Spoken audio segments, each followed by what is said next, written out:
नमस्कार, मैं पंकज कुमार।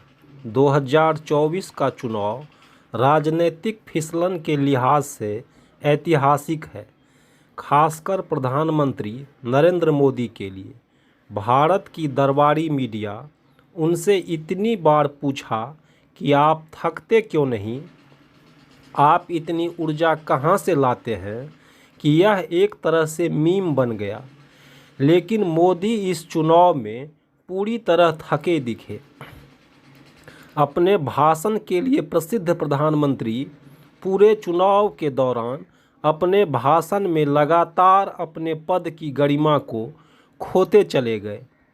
यह देश के इतिहास का पहला चुनाव होगा जिसमें लगातार 10 साल तक प्रधानमंत्री रहने वाला और मजबूत छवि का नेता पूरे चुनावी भाषण में कहीं भी अपने कार्यकाल की ना तो उपलब्धि गिनाई और ना ही अपने योजना का लाभ गिनाकर वोट मांगा हो। उज्ज्वला योजना, skill India, make in India हो या फिर अग्निवीर योजना, कहीं भी इसका उल्लेख नहीं था और ना ही जनता के सामने भविष्य को लेकर कोई वादा किया गया। उनका पूरा भाषण विपक्ष और उसके घोषणा पत्र को लेकर झूठ और नफरत पर आधारित था। उन्होंने पहले कांग्रेस के घोषणा पत्र पर मुस्लिम लीग की छाप बताया, तो फिर उन्होंने कहा कि कांग्रेस यदि सत्ता में आई तो आपके संपत्ति का एक्सरे करके अधिक बच्चों वालों में बांट देगी। हिंदू माँ बहनों का मंगलसूत्र लेकर मुस्लिम महिला में बांट देगी। झूठ और नफरत का सिलसिला यहीं नहीं थमा। उन्होंने कहा कि विपक्ष यदि सत्ता में आती है तो राम मंदिर पर ताला लग जाएगा, यानी देश में मुस्लिम ना हो तो कोई कारण नहीं है कि हिंदू भाजपा को वोट दे। मोदी ने कहा अंबानी अडानी ट्रम्पों में भरकर काला धन कांग्रेस को दिया है, इसलिए राहुल गांधी अंबानी अडानी का नाम नहीं लेते। कांग्रेस इस पर हमलावर हुई तो फिर अगली सभा में विपक्ष आपका भैंस तो कहीं नल खोलकर ले जाएगी की तरफ बढ़ गए। प्रधानमंत्री को बिहार में मुस्लिम को दिया जाने वाला आरक्षण दिखता है, लेकिन कर्नाटक और गुजरात में दिए जाने वाले मुस्लिम आरक्षण पर चुप रहे। राम को लाते लाते वे खुद को बायोलॉजिकल नहीं बल्कि परमात्मा का भेजा हुआ बताने लगे। फिर क्या था, लोग लगे हाथों संबित पात्रा ने भगवान जगन्नाथ को ही मोदी का भक्त बता दिया और अगले ही पल जवान फिसलने की बात कहकर माफ़ी मांग ली। लेकिन एक बात बोलकर अगले ही क्षण उससे पलटने में प्रधानमंत्री मोदी की कोई सानी नहीं है। हर एक भाषण में हिंदू मुस्लिम करने वाले प्रधानमंत्री ने एक साक्षात्कार में इन सब बातों को सिरे से खारिज करते हुए कहा कि यदि मैं हिंदू मुस्लिम करूं तो एक क्षण भी अपने को सार्वजनिक जीवन में रहने लायक नहीं मानूंगा। इसे मोदी के चुनावी भाषण का ऐतिहासिक फिसलन ही कहिएगा, जब उन्होंने विपक्ष पर मुजरा करने का आरोप लगा दिया। मोदी ने अपने एक चुनावी भाषण में तेजस्वी यादव का नाम लिए बिना ही तेजस्वी को जेल में डालने की धमकी दे डाली। यह भारत के इतिहास में पहली बार होगा जब किसी प्रधानमंत्री ने अपने चुनावी भाषण में विपक्ष को जेल में डालने की धमकी दी हो। जिस राहुल गांधी को पप्पू साबित करने के लिए भाजपा का आईटी सेल ने करोड़ों रुपए खर्च किए हो, वही राहुल गांधी जब प्रधानमंत्री मोदी को किसी भी मंच से खुला डिबेट करने का निमंत्रण देते हैं तो उन्होंने इसे स्वीकार नहीं किया।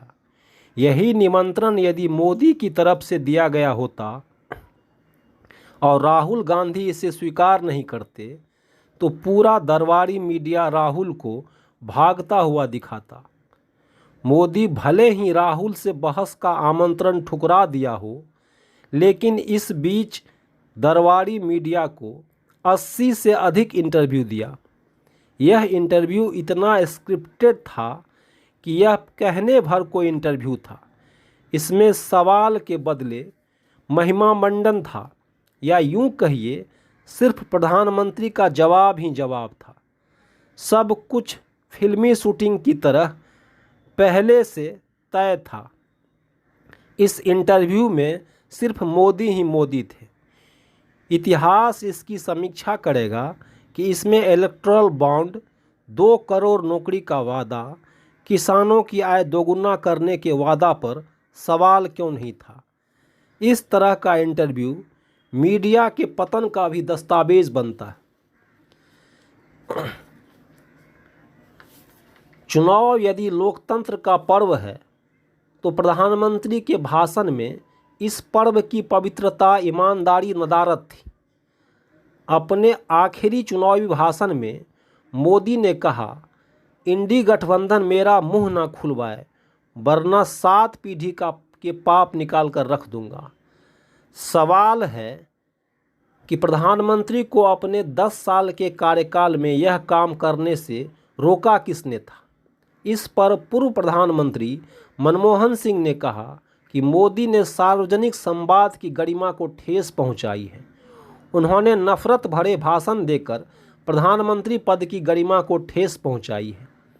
एक इंटरव्यू में प्रधानमंत्री मोदी ने हद कर दी। उन्होंने कहा, राष्ट्रपिता महात्मा गांधी को लोगों ने तब जाना जब उन पर 1982 में बनी फिल्म रिलीज़ हुई। यानी गांधी फिल्म रिलीज़ होने से पहले महात्मा गांधी को कोई नहीं जानता था, जबकि नेल्सन मंडेला और मार्टिन लूथर किंग जूनियर पहले से ही प्रसिद्ध थे। जबकि मोदी 2018 में अपने मन की बात कार्यक्रम में कह चुके हैं कि नेल्सन मंडेला और Martin Luther king junior Gandhi के विचारों से प्रभावित थे। अब इसे आप क्या कहिएगा? जो गांधी अपने समय में अपने विचारों से संपूर्ण विश्व को प्रभावित किया था, Mandela, Martin Luther king junior, Einstein जैसे लोग गांधी को आदर्श मानते थे, उसके बारे में प्रधानमंत्री कह रहे हैं गांधी को उनके जीवन पर बनी फिल्म गांधी के कारण लोग जान सके।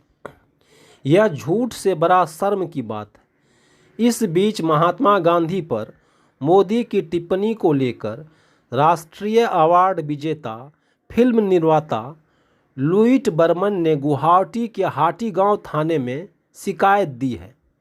रही बात गांधी की, उन्होंने हमेशा सत्य और अहिंसा का मंत्र दिया है, और सत्य यह है कि जो चुनाव रोजगार, महंगाई, शिक्षा, स्वास्थ्य, खेती किसानी को लेकर होनी चाहिए, उस चुनाव में प्रधानमंत्री नियोजित तरीके से मंदिर, मुस्लिम लीग, मांस, मंगलसूत्र, महात्मा गांधी, परमात्मा पर चर्चा में जनता का ध्यान भटकाते रहे। आप देख रहे हैं पंकज का संवाद। नमस्कार, मैं पंकज कुमार।